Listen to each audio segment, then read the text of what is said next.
Finland, Denmark and Norway are some of the countries with the highest living standards, quality of life and reported levels of happiness. Yet they also have the highest tax rates in the world. There is a clear trend that countries with higher tax rates tend to have higher GDP per capita.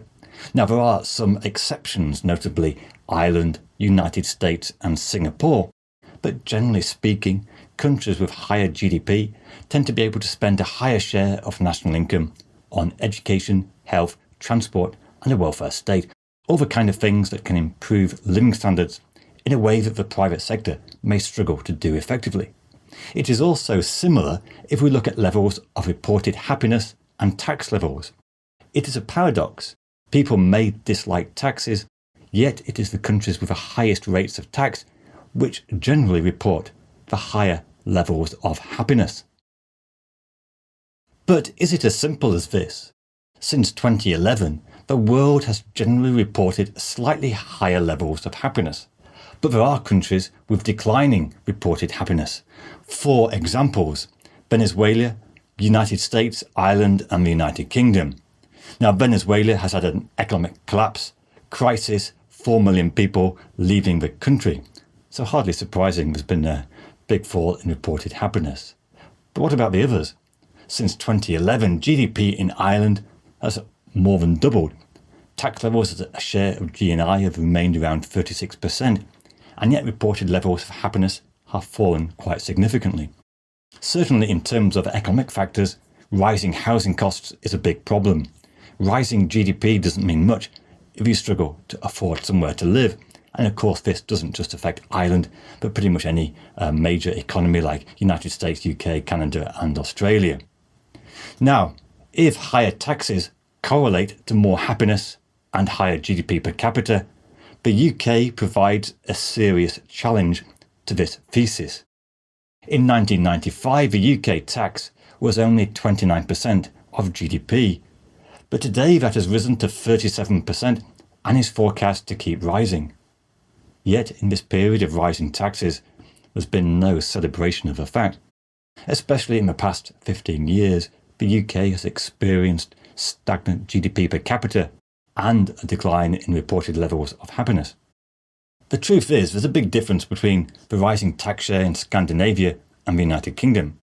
In the case of Denmark, it was a conscious decision in the late 60s, early 70s to increase tax rates to fund a more extensive health, education and welfare state. Taxes went up, but voters could also see a visible improvement in public services. You paid more tax, but you got more services as a result. And it's a kind of public services that the free market was not particularly good at providing.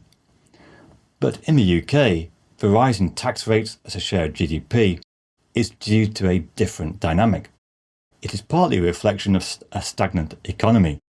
If GDP falls, the tax to GDP ratio goes up, but that doesn't mean you're actually getting more tax revenue to spend. Also, there was never a conscious decision to embrace a higher tax, improved public services approach. Taxes were always raised reluctantly to deal with the latest fiscal black hole, and any of the extra money that the government gains tends to just go on dealing with the rising numbers of people needing healthcare, pensions and welfare. So although taxes are going up, the increasing tax revenue has effectively been eaten up by an ageing population rather than more comprehensive public services. And then there is a point that even when the government do have more tax funds to invest, it has a reputation for being rather expensive and inefficient. To give a symbolic example, flagship HS2 was mostly cancelled, but even the leg from London to Birmingham will now cost over £100 billion. That's an average cost of nearly £400 million per mile. In China, where admittedly local voices are more easily ignored by central government, the average cost is just 30 million per mile, 10 times cheaper. By the way, since 2011, China has had one of the biggest reported increases in happiness levels, at least one country with rising GDP seeming to enjoy it. Now, in another universe, Labour could have campaigned on the 2024 election saying they were going to increase taxes and use this to fund a step change in public services, invest in cheaper housing, energy and better healthcare. But instead they felt they could only win an election by promising not to increase taxes, a very strong idea in British politics. But once elected, they kind of had to increase taxes anyway, which made them very unpopular. But at the same time, it's not enough tax revenue to make a visible improvement to the key public services. So there's the old observation: the UK is heading towards European-style tax rates, but US-style public services. In other words, the worst of both worlds. Now, another difference is that the Scandinavian countries generally increased tax rates when the economy was growing much faster than economies today. Now, this was smart because when there is strong economic growth, you can still see rising living standards even if taxes go up. But when the economy is mostly stagnant and taxes go up, then this higher taxes really affects people's incomes and spending power, and you can easily snuff out any economic recovery. So tax increases at the wrong time can damage the performance of the economy. But if the economy is growing strongly, then higher taxes can be absorbed. Also, of course, it depends how you increase tax rates. These days, there's understandably a lot of interest in taxing the richest 1%. But if you do want to raise 45% of GDP in tax, the tax take does need to be more broad-based. The basic structure of a Scandinavian tax system is much higher rates of VAT, around 25%, moderate corporation tax around 20 or 22%, and fairly high rates of personal income tax. Only Norway has a wealth tax, just 0.6% on wealth over 1.5 million. Though one of Norway's successes, quite high tax rates on its extensive oil and gas reserves, and then, unlike the UK, investing that money in a sovereign wealth fund.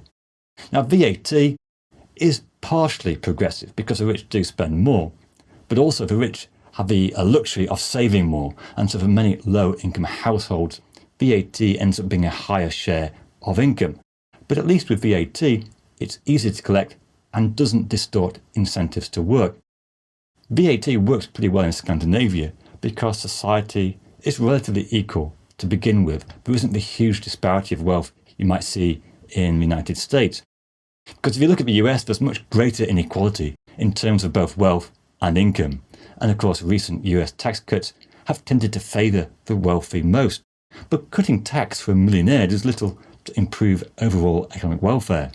In recent decades, the US has seen a big increase in GDP and corporate profitability, but median household incomes have stagnated really since the 1980s. So this goes some way to explaining rising levels of dissatisfaction in the US.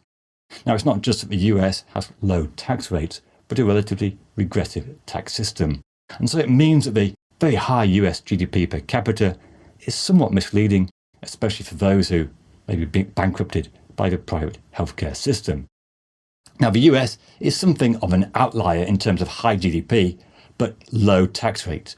And the big difference is, of course, the US has a very large private healthcare sector. The government do fund some Medicaid and Medicare, but the private healthcare still accounts for roughly 10% of GDP. In other words, US tax rates are much lower, but households and business pay private health insurance. It's just a different way of collecting the money.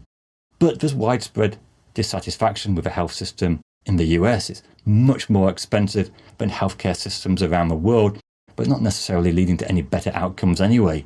US life expectancy is certainly lower than other higher tax, greater spending on public healthcare economies. Arguably, replacing private insurance with public healthcare could help to reduce overall costs, improve quality of healthcare, and provide greater economic security. So that is one way that potentially higher tax rates may lead to better life quality. In 1900, life expectancy in Europe was around 40 to 50, with much higher rates of infant mortality. But higher spending on healthcare, sanitation and education enabled significantly improved life expectancy. And this is a big boon that poor countries can enjoy when they raise tax rates and spend government money on things like education and health. But of course, beyond a certain point, there can be diminishing returns. Higher tax rates are not guaranteed to increase living standards forever. Once you have a healthcare system, spending more and more has only very marginally increased life expectancy. And also, the very high tax systems of Europe do face a real challenge from an ageing population. France spends around 45% of GDP by the government, one of the highest tax rates in the world, also one of the most generous pension systems. But as more people retire, birth rates fall, and the old become a bigger share of the population, it will put more pressure to increase tax rates even further to continue funding these pension commitments. But ever higher tax rates to pay for pensions can have its own detrimental effect on living standards, especially for the younger adults who have to pay high tax rates. It could also harm economic growth. There is some evidence already that quite high tax rates in France encourage the wealthy to slip across the border to Monaco and Belgium to pay less tax. The problem really is that many economies now face a surge in debt, requiring eventually higher taxes. But these higher taxes may not lead to the kind of improvements in living standards that we saw in the 60s and 70s. The United States is a good example of a country facing debt crisis with spending going up, but politicians reluctant to increase tax. Do check out that video. Anyway, thanks for watching and see you soon.